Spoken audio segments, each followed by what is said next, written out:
This is the brush type tip cleaner. Actually, there are various type of cleaner. So we introduce a very compact type for the production line. Brush type cleaner. Basically, inside you can see there are two brushes.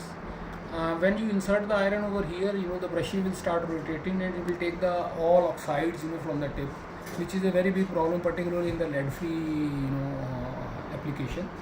So this will collect all the solder over here.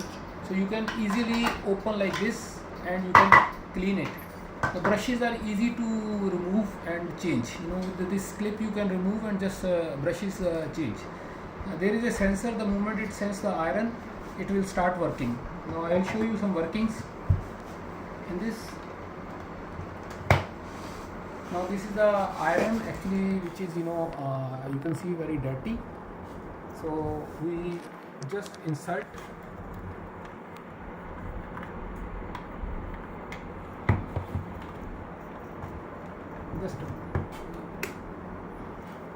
We just insert inside, the motor starts rotating, so the bit is totally clean. You can see we will again make it dirty and we just inside. Now it is clean and all the dust you can see is coming over here. Thank you.